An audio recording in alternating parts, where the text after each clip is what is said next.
Hi hello ನಮಸ್ಕಾರ ಸ್ನೇಹಿತರೆ, ಎಲ್ಲರೂ ಹೇಗಿದ್ದೀರಾ? ಐ ಹೋಪ್ ಎಲ್ಲರೂ ಚೆನ್ನಾಗಿದ್ದೀರಾ ಅಂತ ತಿಳ್ಕೊಂಡಿದ್ದೀನಿ. ಯಾರ್ಯಾರು ಹೊಸದಾಗಿ ನಮ್ಮ ಚಾನಲನ್ನು ನೋಡ್ತಾ ಇದ್ದೀರಾ, ಈಗಲೇ ನಮ್ಮ NRG ಕನ್ನಡ ಚಾನಲನ್ನು ಸಬ್ಸ್ಕ್ರೈಬ್ ಮಾಡ್ಕೊಳ್ಳಿ. ಇವತ್ತು ಸೋಮವಾರ ಬೆಳಿಗ್ಗೆ ನಾನು ನಮ್ಮನೆ ಹತ್ತಿರ ಇರ್ತಕ್ಕಂಥ ಜಲಕಂಠೇಶ್ವರ ಟೆಂಪಲ್ಗೆ ಬಂದೆ. ನಾನು ನೋಡಿ ಇಷ್ಟೊತ್ತಿಗೆ ತುಂಬ ಜನ ಬಂದಿದ್ದಾರೆ ಆಗಲೇ ಇಲ್ಲಿ. ನಾನು ಪ್ರತಿ ಸೋಮವಾರ ಈ ದೇವಸ್ಥಾನಕ್ಕೆ ಬರ್ತಾ ಇರ್ತೀನಿ. ಬಂದು ದೇವ್ರ ದರ್ಶನ ಮಾಡಿಕೊಂಡು ಹೊರಗಡೆ ಸ್ವಲ್ಪ ಹೊತ್ತು ಕುಳಿತುಕೊಂಡು ಧ್ಯಾನ ಮಾಡ್ತಾಯಿದ್ರೆ ಮನಸ್ಸಿಗೆ ಎಷ್ಟೋ ನೆಮ್ಮದಿ ಅಂತ ಅನಿಸುತ್ತೆ. ಇಲ್ಲಿ ತುಂಬ ವಿಶಾಲವಾಗಿದೆ ಮತ್ತು ಪ್ರಶಾಂತವಾಗಿದೆ. ಈಗ ನಾನು ದೇವ್ರ ದರ್ಶನ ಮಾಡೋದಕ್ಕೆ ಒಳಗೆ ಹೋಗ್ತಾ ಇದ್ದೀನಿ. ಒಳಗೂ ಕೂಡ ತುಂಬ ಜನ ಇದ್ದಾರೆ. ಈಗ ಜಲಕಂಠೇಶ್ವರ ದೇವ್ರ ದರ್ಶನ ಮಾಡ್ತಾ ಇದ್ದೀವಿ. ನೋಡಿ, ದರ್ಶನ ಮಾಡಿಕೊಂಡು ಅದರ ದೇವಸ್ಥಾನ ಪಕ್ಕದಲ್ಲಿ ಕಾಲಭೈರವೇಶ್ವರ ಸ್ವಾಮಿ ದೇವಸ್ಥಾನವೂ ಕೂಡ ಇದೆ. ಅಲ್ಲಿ ಕೂಡ ದರ್ಶನ ಮಾಡಿಕೊಂಡು ಹೊರಗೆ ಬಂದ ಮೇಲೆ ನಮ್ಮ ಫ್ರೆಂಡ್ ಸಿಕ್ಕರು. ನಮ್ಮ ಫ್ರೆಂಡ್ ಜೊತೆ ಒಂದು ಫೋಟೋ ತೆಗೆಸ್ಕೊಂಡ್ವಿ. ಆಮೇಲೆ ಪ್ರಸಾದಕ್ಕೆ ಬಂದ್ವಿ. ನೋಡಿ, ಪ್ರತಿ ಸೋಮವಾರ ಈ ರೀತಿ ಪ್ರಸಾದ ಸೇವೆಯೂ ಕೂಡ ಇಲ್ಲಿ ಇರುತ್ತೆ. ಇಲ್ಲಿ ಸ್ಪೆಷಲ್ ಏನಪ್ಪ ಅಂದರೆ ಬರೀ ತಟ್ಟೆಯಲ್ಲಿ ಪ್ರಸಾದ ಕೊಡೋದಿಲ್ಲ.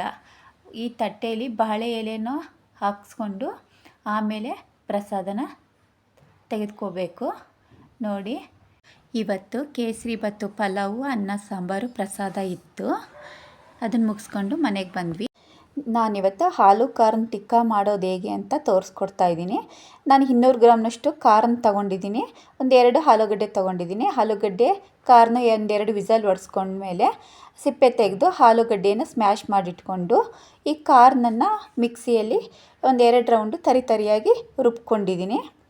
ಈ ರೀತಿ ರುಬ್ಕೊಂಡಿರ್ತಕ್ಕಂಥ ಆಲೂ ಖಾರನ ಜೊತೆಗೆ ಒಂದು ದೊಡ್ಡದು ಈರುಳ್ಳಿ, 1-2 ಟೇಬಲ್ ಸ್ಪೂನು ಕೊತ್ತಂಬರಿ ಸೊಪ್ಪು, 1 tablespoon chilli powder, 1 tablespoon ಧನಿಯಾ ಪುಡಿ ಹಾಕ್ಕೊಂಡಿದ್ದೀನಿ. ಒಂದು 5 ಟೇಬಲ್ ಸ್ಪೂನ್ನಷ್ಟು ಕಾರ್ನ್ ಪೌಡರು, 1 ಟೇಬಲ್ ಸ್ಪೂನ್ನಷ್ಟು ಜಿಂಜರ್ ಗಾರ್ಲಿಕ್ ಪೇಸ್ಟನ್ನು ಹಾಕ್ಕೊಳ್ತಾ ಇದ್ದೀನಿ. ಇದನ್ನು ಹಾಕ್ಕೊಂಡು ಇದ್ರ ಜೊತೆ ನಾನು 1 tablespoon salt, 1 tablespoon chilli flakes, ಒಂದು ಅರ್ಧ ಟೇಬಲ್ ಸ್ಪೂನು ಗರಂ ಮಸಾಲ, ಒಂದು ಅರ್ಧ ಟೇಬಲ್ ಸ್ಪೂನು ಚಾಟ್ ಮಸಾಲ ಎಲ್ಲವನ್ನು ಸೇರಿಸ್ಕೊಳ್ತಾ ಇದ್ದೀನಿ.